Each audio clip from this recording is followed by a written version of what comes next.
right? This is where we are. So let me start once again. Understand this important point. In a typical application, which is a web-based application, and especially an application which is related to business, and otherwise also, kind of a content management system also, or any other kind of an application, typically where you've got a view and you've got to process the logic with respect to the view, right? You will have this kind of an environment. Not, I mean, this kind of applications you may want to build these kind of applications in .NET, in PHP, in Java. In Java, maybe you use Spring Boot, or maybe you've got a portal framework like Liferay, whatever the case is. This is a standard pattern that you would see, that you have to write some logic in order to manage the view. So you will have some kind of JSPs or HTML, and then user interacts user while interacting with your application. There are user gestures. He may click on a link, he may click on a submit button. If maybe there is a form and then you have a submit button, he clicks on the submit button. So the user is interacting with your view, and based on the interaction of the user with the view, the request is sent to the server. So server side, you will find classes. Maybe I'm generalizing that class as request processor. These are the classes which are request processor. They can be REST controllers. They can be portlet classes. They can be servlet classes. They can be controllers, Spring controllers, right? They can be controller classes. Now, what are these classes? These classes are the ones that implements the control logic with respect to request processing. I repeat, with request to request processing. So the request processing logic is implemented here in these kind of classes. So you see one of the methods will execute here, maybe some kind of a handler. If it's a controller class, you remember the render mapping and the action mapping, or maybe some kind of, if it's a servlet, then either do get or do post. If it's a portlet, then again, either a render mapping or an action mapping, or if it's an OSGI based portlet, then either do view or process action. Whatever the case is, depending on the type of the URL, your function in the request processor gets executed. So your request processing logic will be implemented over here. And from here, you need to talk to the database, because if it's a kind of a get kind of a method, like, if it's a get method is equal to get, then in that case, you are getting the data from the database and you are rendering the content to the view. If it's a form that is submitted on the view, then in that case, you will be sending some data to the database. Maybe you update, insert, in some cases, delete data from the database. Correct. So you need to interact with the database. Now here, you will never ever do something like this. You will never ever interact with the database directly from your request processing class. May it be a portlet, a servlet, a controller, a REST controller, whatever it is. You will never ever interact with the database directly here. Why? Because what you do here is request processing. You process what kind of logic you implement here. You implement request processing logic here. And if you end up writing database logic, and if you end up writing business logic, then in that case, one single class will change for multiple reasons, which violates one very important design principle called SRP, single responsibility principle. I repeat, the name of the principle is SRP, single responsibility principle, which states that a class must change for one reason. I repeat, which states that the class must change for one reason.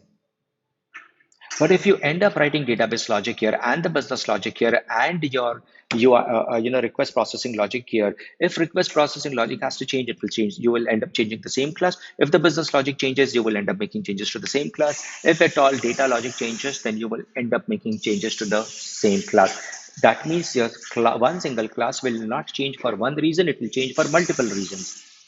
Changes in UI processing logic, changes in data logic, changes in business logic, the same class will change, which is bad. It will make maintenance a nightmare, because you would want to make change in one part of it, maybe the business logic part of it. You may unintentionally end up making changes to the request processing logic, and it will backfire.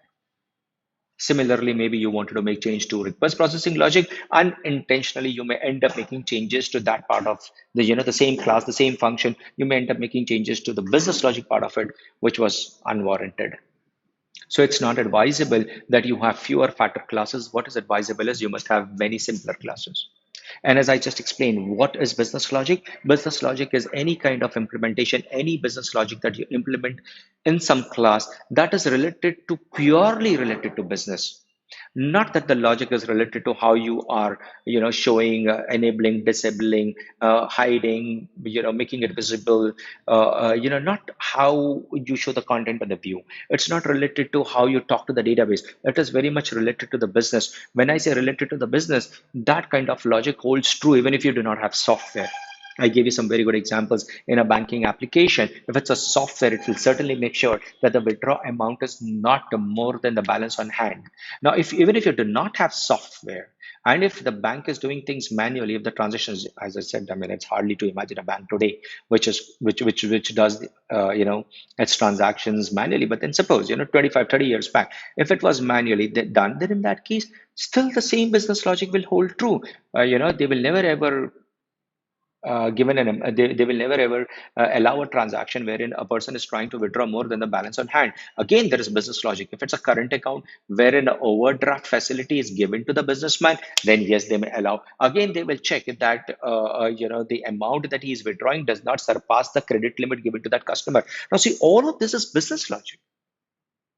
And when you build a software for the same business domain, you will make sure that you have separate class in order to implement this business logic, right?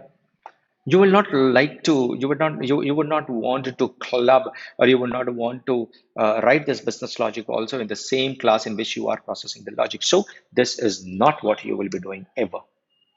You will have you will have another type of a class, and that class would be business service class, right? The business service class. So this is what you will be doing. Now let me copy that and paste it over here. I'll say, okay, this is how it is. So from here, typically you will make a call to a business service class. That's what you will be doing. And now this business service class also, you will not do this. I'm sorry. You will not do something like this, wherein you have a business service class, and now what is it that you are supposed to do over here? What is it that you are supposed to implement here? You are supposed to implement business logic, not the data logic. So you would not want to talk to the database directly from here. No, you will have a special class dedicated to talking to the database, right? You will have a special class, right? You will have a special class which will be dedicated to talking to the database. Such classes are known as data access object classes, DAO class, or I'll just simply say DAO. What does DAO stand for? Data access object, right? This is the general term that is used. So what you will do is you will typically, right? You will have you will make a call to some function here. You will make a call to some function here in this DAO class, which will in turn make a call to the database. So your data logic will go here. Your data logic goes here. So now let me write this. Data logic implementation will happen over here. Got this? Pretty simple stuff. Easy to understand. And here you will be writing business logic. Business logic will be written here. And here you will be writing request processing logic. All the code that we have written up till now, with respect to, getting the action based on the value of the action, we either go to X view or we go to the Y view. We check the validity of the parameters that we have received. If the parameter is not as per expectation, if it is not a number, if it was supposed to be a number but not a number, it was supposed to be a date but not a date. These are some kind of basic validation errors with respect to the inputs. Then in that case, we build the errors, and then we just simply throw the exception, so that on the user interface you display, okay, these are the errors that you have done while filling the form. Please rectify these errors and resubmit again. All of this is request processing logic. Once in this class, you see that, oh, okay, the data that is submitted is just simply perfect as per expectation, not the business logic validation. Some inputs, user input related validations you will do over here. And then you will implement, if the validation is perfect, then in that case, which business service to execute, that's a part of this. You will invoke the appropriate business service, not my words, the appropriate business service.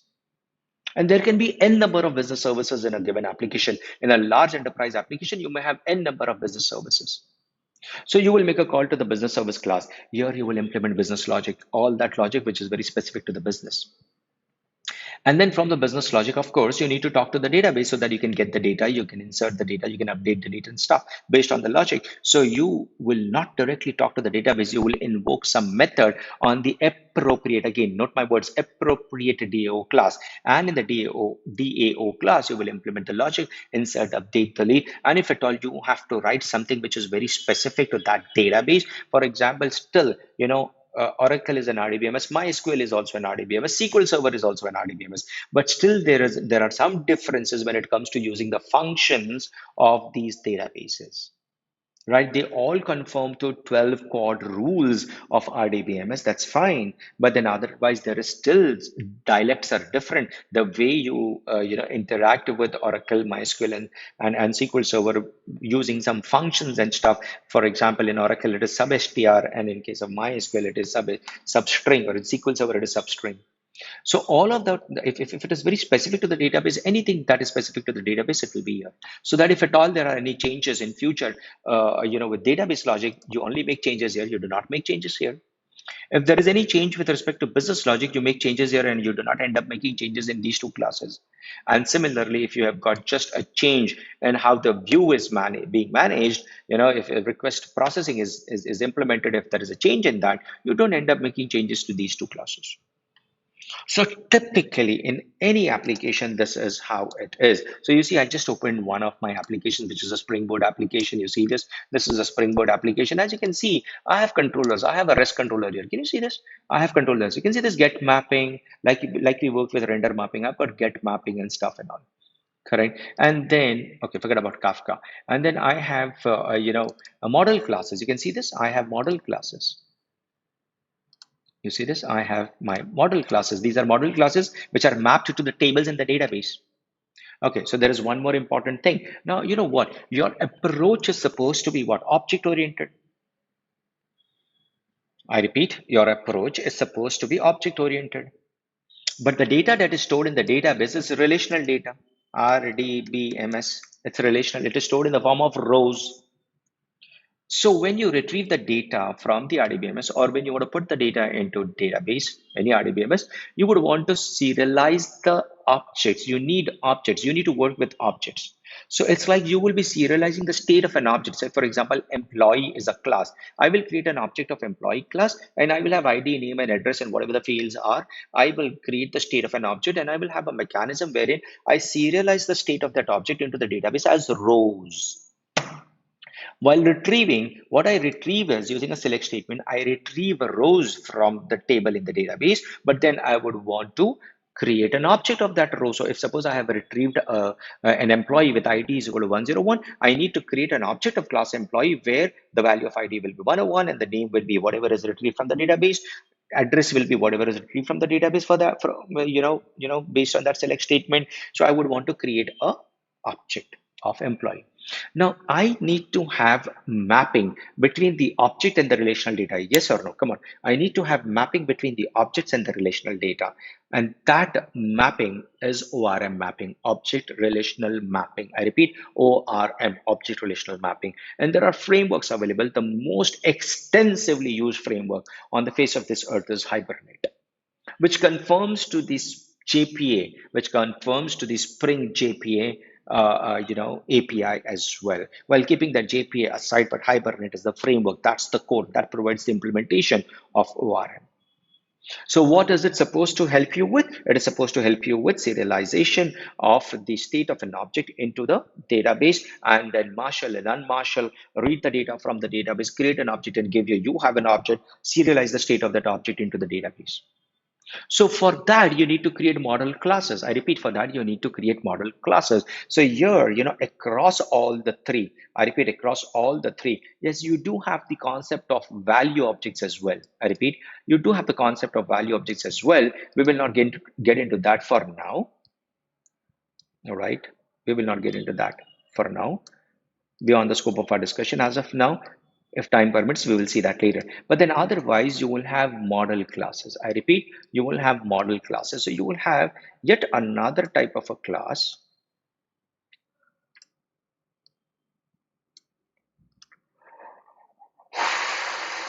right? You will have, which will be a simple model class, I'll call it a model class. So say, for example, we are talking about employee as an example. So I will have employee class here. I will have an employee class. You know what? This particular object here, object of this class, this request processing here in this, would just take the data from the database and give it to the business service. Business service may create an object of employee class and give it to the DAO. DAO will make it persistent in the database. I will repeat this once again. The data that is received by request processing class will give it to the business service. Business service will take that and then use a DAO in order to make the object of this class persistent in the database. Of course, object is not stored in the database. It is in RDBMS. It is rows. So, the Hibernate framework that I just talked about, that will do the magic for you. It will read the state of that object and fire an appropriate statement here. If I'm creating a new row, then in that case, insert, it will fire an insert statement into the database. But then, yes, I have to work with model classes. These classes are known as what classes, friends? Typically, these are what? Model classes. Very simple, simple stuff. And these are real world business entities. I repeat, these are real world business entities. Again, whether you have software or you have no software, employee is there in an organization. 100 years back also, when the company used to run and they have hundreds and thousands of employees working for them, of course, they do have an employee in their organization. Maybe they do not store that employee object in the database as relational data, but they will store the details of the employee in those books, books. Yes or no? You got that? Right? Okay. So you see, in those old days now you guys might have, you guys are those who have, you are born in IT revolution and an IT world. In fact, the revolution has already happened. You all are in this world wherein everything is automated. There are so many things that are automated. But then otherwise, I don't know. See, I'll show you something. YouTube, and then I'll show you Sunil Dutt burning books of Lalaji. Okay, okay. Here it is. Sorry, I have to play this video.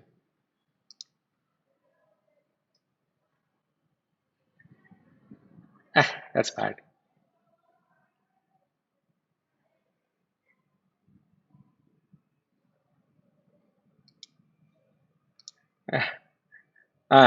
See this here.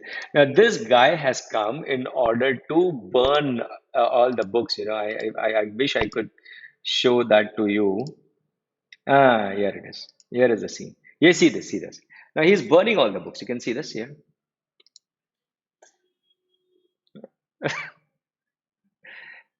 See, you can see these books. You can see all of these books. What are these books? This is the database of this Lalaji. He used to give loans in this movie. That's how it's shown, and it's a reality. It was a reality. These kind of landlords, they used to give loans to poor farmers, and when they give loans to the poor farmer, they do maintain in these kind of books. Okay, these are my customers. What are the customers? This is the name of the farmer. This is the address. This is the age. Blah blah blah. All the details. And when the farmer comes, they write it.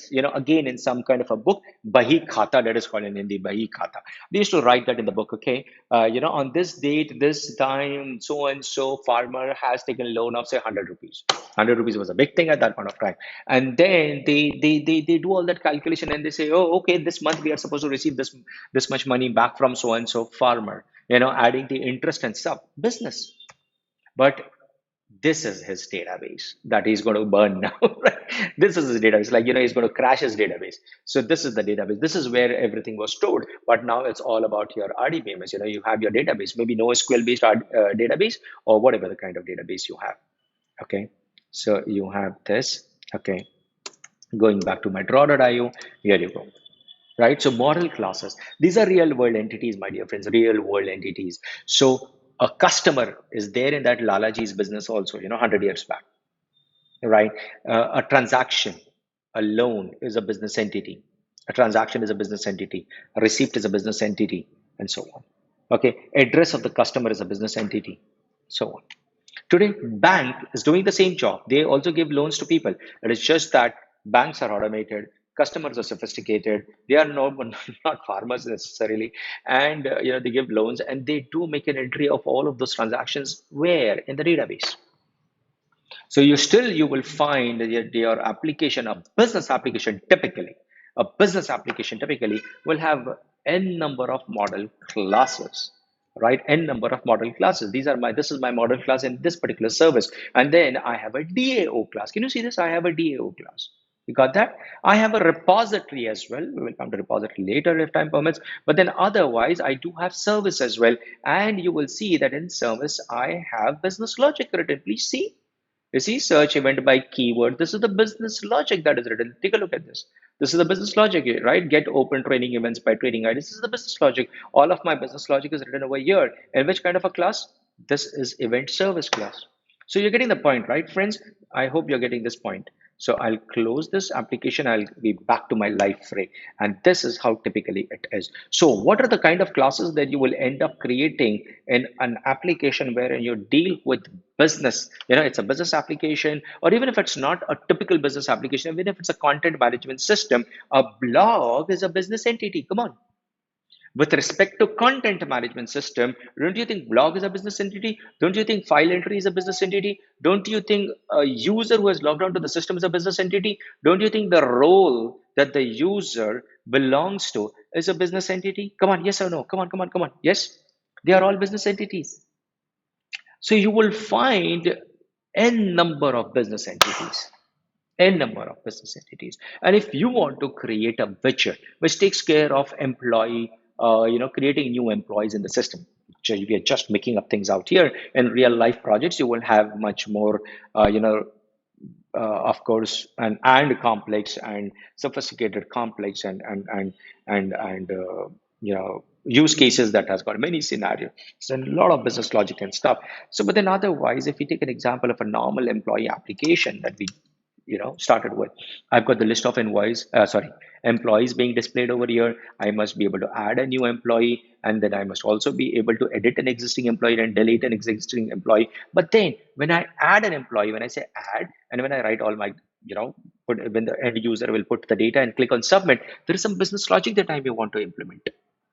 And that based on the business logic, and after only and only after that business logic is implemented, I would want to put it into the database. So I need a business service class, I need the data access object class. Typically this is how you build applications, correct? And as you have just seen in my application, I have myself programmed. I mean, I would say manually in the sense, yes, I have created those classes. I did create the model class. I did I did create a business service class. I did create a data access object class. You did see that, right? You have seen that. You have just shown that to you. But Liferay is awesome. Liferay is brilliant. What's the time? Oh, it's 11:07. So Liferay is brilliant. What Liferay does?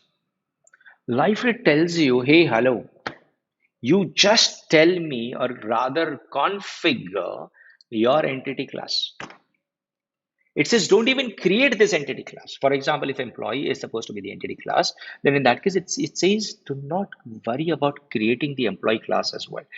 Just in an XML file, just configure what is the name of your entity. I'll say employee.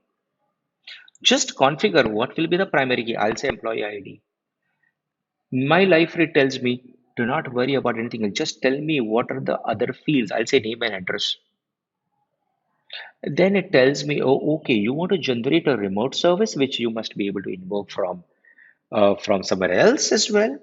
I mean, from a different application, or else you want just simply a local service that you would want to invoke from within Liferay application itself. I will generate it for you, it says. It tells me you don't worry about the business service class. I'm going to create a business service class for you automatically. And that too based on the design patterns. It will create the business service class for you. Now note my words, friends. I hope you all are all there with me. Can I get a quick roll call? Hello, hello, hello. Can I get a quick roll call, friends? All there, all there, all there. Come on. Yes. Very good. Very good. So Liferay tells me with the help of Service Builder, it has got a special framework called Service Builder, a special one. And it says, do not worry about creating the business service. I'll create a business service class for you. I will generate automatically, I will generate a business service class for you. That's what Liferay tells me. With the help of Service Builder, it will automatically create a business service class for me. And then it says, you do not even worry about the DAO class. I will create a class for you. It's just that. It does not call it a DAO class, it calls it a persistence class. What what is it? What is the name? I mean, what is the naming convention used? Persistence class, right? Persistence. It doesn't call it as a DAO typically, a persistence class. It creates this automatically. Then don't you think here we need what are the kind of features that we need? I must be able to insert a new employee into the database. In other words, I must be able to create a new employee. I must be able to edit an employee. I must be able to delete an employee. I must be able to get a particular employee. When I click on edit, I must take the user to some kind of a form. Again, the same form, in fact. But then here, what will be the difference? The difference is that I must retrieve the employee with the ID 101 and show that in the form here, because if I go through edit, I'm clicking on employee, I mean add employee, because we have not yet implemented this edit. The moment we implement this edit, what is it that we want? What kind of behavior we want to implement? When you click on edit, I want exactly the same form, but with ID is equal to 101, name is equal to something, address is equal to something, ID must be disabled.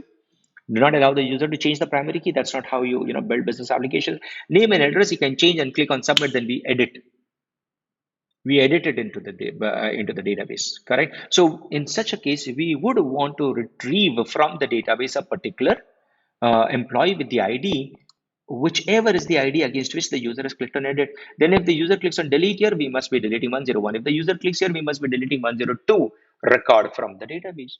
And while landing, I would want to retrieve all the records from the database and display over here. And in real life application, of course, you will not retrieve all the records, because if you try to retrieve all the records, if there are 10,000 employees, you can imagine it doesn't make sense.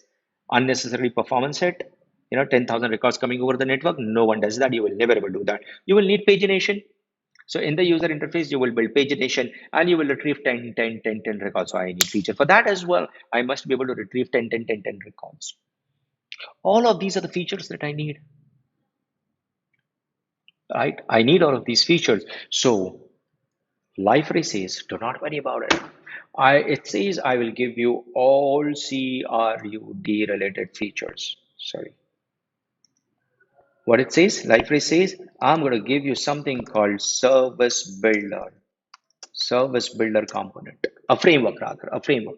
We will create a component based on service builder framework, which provides out of the box the moment we generate, it generates all the classes based on the design pattern. It generates those classes. It generates those classes, and it also generates the necessary functions that are needed in order to provide CRUD. What is CRUD? Create, read, update, delete. Create, read, very common term used across. So create, read, update, delete. It will give me out of the box all the features with respect to CRUD, create, read, update, delete. Then can I add my own business logic? Yes, I can. Yes, I can. You will certainly see that in action, right? So next 2 days, I mean this one day today also, and then tomorrow also, we will be working on service builder. You must be master with service builder. Most of your projects, almost all of your projects, use service builder. And even if you do not use service builder, you must know ins and outs of it. Why? Because Liferay itself uses service builder extensively.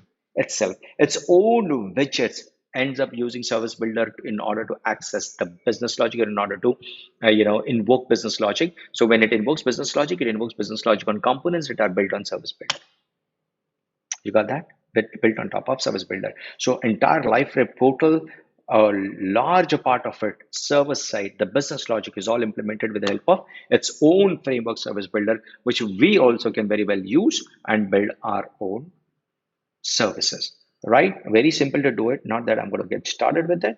Okay, but then just I'll certainly give you a tea break now. I'll say new module, and then you can see that in new module I'll say Liferay modules next, and then you see there's an option here called service builder. This is what we will be learning now, right, friends? This is what we will be learning.